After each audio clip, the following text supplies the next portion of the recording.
Hello my friends, it's Katty and I am back with Free for a Wednesday for you guys.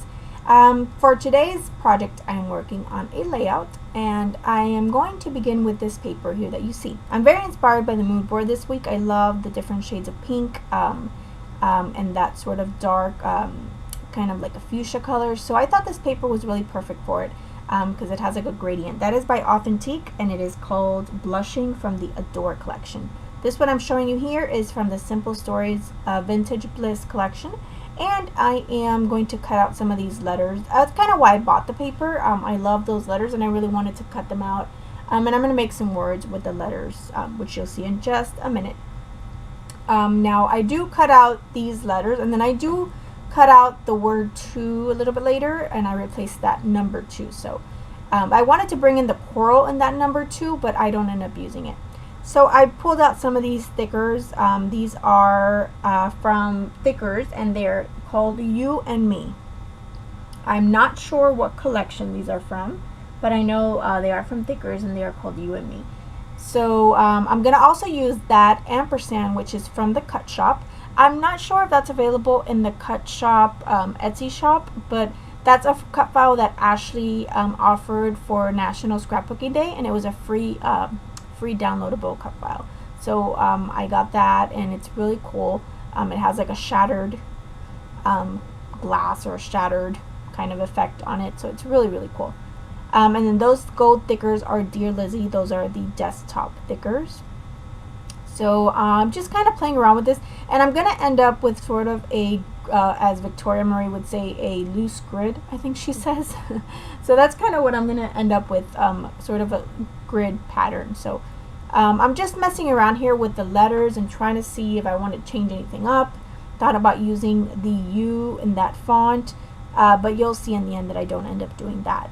I just kind of switch things up a little bit, and that's why I decided to cut out the word to, so that I could write out 2 instead of the number 2.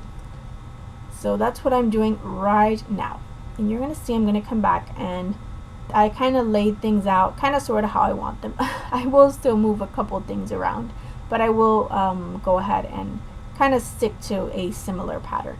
So I'm cutting off that branding strip because I hadn't cut that off.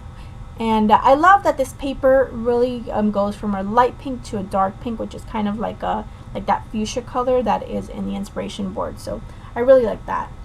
Now I'm gonna take some of this thread and I'm gonna kind of wrap it around some areas of that cut file. Now I do end up using the gold thread, but as far as other colors, I actually decide to go with embroidery floss because it just went a lot quicker. I started wrapping that thread around and it just got really tedious really quickly, so I decided not to do that. I do use the gold though, and what I did is I kind of layered it up so that it had 2 layers, and then I kind of weaved it through that way. But really for the other colors I used embroidery floss because it was a lot quicker and a lot faster, and yeah, it was just a little bit less work for me. So here I am, kind of looks like I'm sewing it through, but I'm just kind of pulling it through with my finger. I'm not using a needle or anything. And there it is. That's the finished, and there I'm showing you some embroidery floss. So I just did some pink, some of the teal, the lighter pink, and then the gold are the colors that I used. Now I am going to also back some of the squares, or not the squares, some of the little like triangle pieces with some black, because I thought a nice pop of black in there would be really nice since I have the black letters. And I did matte my photos on black as well. If you can see, I did a really thin matte, black matte on my photos. Now one thing I will do off camera is I will add underneath the Just Us a little banner that I cut out from that same Authentique paper, and I will add the date on there. And these little letter stickers that you see there are from Mombi, Me and My Big Ideas, and I did use a couple phrases on the pictures as well. I think one says snap a pic, and then one says give me a smile, and the other one says I think perfection. So that is it, a very simple layout for you guys. If you have any questions or comments, please do leave them below. Love to hear from you guys. Thanks so much for stopping by today. Make sure you subscribe to the Crafty Maven Getaway if you're not already subscribed, and give this video a thumbs up if you enjoyed it. So thanks so much and have a great day. Bye.